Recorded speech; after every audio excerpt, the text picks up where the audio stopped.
Bonjour, bonsoir. C'est la quatrième partie du thème la question agraire en Haïti. Je vais parler de la politique agraire du 19e siècle. D'abord, l'aristocratie noire, ensuite l'aristocratie mulâtre et enfin la pensée libérale d'Anténor Firmin. L'aristocratie noire. Elle privilégiait la grande propriété foncière, la production des denrées d'exportation et à cause de sa fonction militaire, on la qualifiait de propriétaire absentéiste. Sauf Jean-Jacques Dessalines, tous les présidents noirs ont défendu ses intérêts, mais tous ont inventé des lois agraires dans le but de freiner l'émiettement foncier et ont constitué leur base démographique à partir de leur habitation pour la conquête du pouvoir politique en donnant naissance au régionalisme haïtien. Vivant d'une rente sur l'État haïtien, l'aristocratie noire n'a pas investi dans l'agriculture haïtienne, dans la création d'infrastructures telles que des routes, des ponts, des ports, dans l'amélioration de la qualité des denrées et même l'absence de progrès techniques. D'un côté, le paiement de la dette de l'indépendance a créé un manque à gagner pour l'État qui n'a plus de fonds propres pour les financements publics, et de l'autre côté, les aristocraties noires et mulâtres n'ont pas donné naissance à une bourgeoisie nationale. Les Européens ont pris 3 siècles pour passer du mode féodal au capitaliste. Les deux aristocraties n'ont pas eu une honorabilité suffisante pour attirer des capitaux étrangers et les faillites scandaleuses des commerçants sous Florville Hippolyte, après avoir abusé des larges crédits à l'extérieur, ont réduit nos perspectives sur les marchés mondiaux. Puis, c'est la venue des Syro-Libanais en Haïti. L'aristocratie noire a contribué à la mise à l'écart de la paysannerie de la vie politique haïtienne. Ce fait met en lumière mon analyse. Durant l'affaire Castelpère sous Rivière-Érard, les Salomon ont soulevé des cultivateurs dans leur lutte politique coloriste de 1843.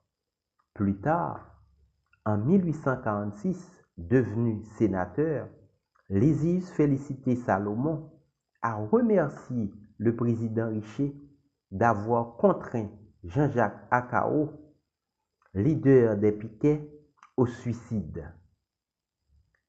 Les aristocraties noires et mulâtres ont fait de l'Église un moyen interne de contrôle idéologique. Deuxième sous-titre, l'aristocratie mulâtre. L'oligarchie mulâtre est assez dynamique pour compenser son infériorité numérique et se reproduire grâce à l'endogamie. Elle s'est implantée dans l'Ouest et le Sud car le passage de Christophe au pouvoir a entraîné un déplacement de certains mulâtres qui ont quitté le Nord à partir de 1812 à cause du massacre de Saint-Marc de 1812, le massacre des mulâtres. Le mode opératoire pour la prise du pouvoir de cette aristocratie mulâtre a occasionné des massacres, des bains de sang défavorables aux mulâtres. Sous Salomon, les 22 et 23 septembre 1883, sous Florville Hippolyte, le 28 mai 1891, il y a eu des exécutions mulattes. Le mode opératoire s'est fait à partir du Parlement, sauf la révolution du mulatte Fab Nicolas Giffard, le tigre d'Aquin, le second tigre d'Aquin qui avait arrêté Jean-Jacques Accao. Contre Soulouk, la révolution du mulatte Fab Giffard contre Soulouk, qui n'a pas eu d'effusion de sang. Le mulatte Demisvar Delhomme a été un membre influent du Parti national, tandis que le noir Edmond Paul l'a été pour le Parti libéral. À la suite du massacre de Mulatte du 16 avril 1848, sous Soulouk, certains diplomates mulattes ont remis leur démission. Mais d'une part, c'est étonnant que la fille d'Alexandre Pétion a porté le prénom d'Exulie. Et d'autre part, les mulattes sont réputés catholiques sans pour autant vouloir faire partie du clergé haïtien qui s'est constitué par la force sous Lysius Félicité Salomon et François Duvalier, car l'introduction des Noirs n'était pas voulue par le clergé français. De plus, la France a toujours considéré, après l'erreur de Napoléon Bonaparte contre le général noir Toussaint Louverture, les mulattes comme des partenaires choisis dans leur relation avec Haïti. Ils ont fait le jeu du néocolonialisme français dès Alexandre Pétion, même si le noir Lysius Félicité Salomon, marié à une Française, a aussi ajouté sa contribution à la dépendance vis-à-vis de la France. Mais la République de l'Ouest et du Sud de Pétion a été préférée à la royauté de Christophe, Henri Christophe, car elle a permis à la paysannerie de s'approprier de la terre et la licence. Les politiques agraires de l'État mulatte ont eu une caractéristique multiforme et fille du moment. Face au dénuement financier de l'État haïtien, la corvée a été imposée à la paysannerie. Les codes Rugaud de Boyer en 1826 et de Giffard en 1864 l'ont accepté. La révolution mulatte du mulatte Rivière-Hérard contre le mulatte Jean-Pierre Boyer a créé une armée populaire formée seulement de propriétaires terriens en critiquant le code rural de 1826 sans apporter de solution.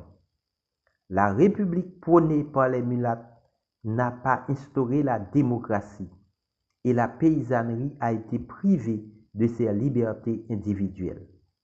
Même le code rural de 1964 du président noir François Duvalier a retenu les mêmes objectifs, dont celui de la mise sous tutelle de la paysannerie, tout en faisant de ses enfants des hommes de main du corps, les volontaires de la sécurité nationale pour la défense de sa sainte cause.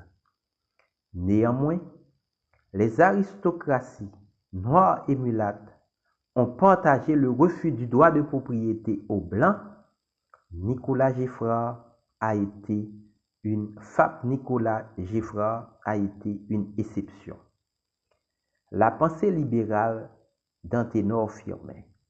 Le leader de la société civile haïtienne, selon Roger Gaillard, Anténor Firmin, a fait un plaidoyer en faveur de l'admission des étrangers, disons-le des Blancs, au bail amphithéotique pour contourner la sacro-sainte interdiction de la propriété foncière aux étrangers. Firmin a eu l'idée de réunir les ressources financières qui manquent en Haïti en créant des sociétés capitalistes par action. Ces idées n'ont pas fait long feu. Victime de coups bas par ses ennemis lors des élections législatives à la députation du Cap-Haïtien, Firmin a délaissé l'âme de la dialectique pour adopter la dialectique des armes grâce à l'amiral Killick, un blanc naturalisé haïtien, ou le général Jean Jumeau de l'Artibonite. Merci, c'est la fin de la 4e partie.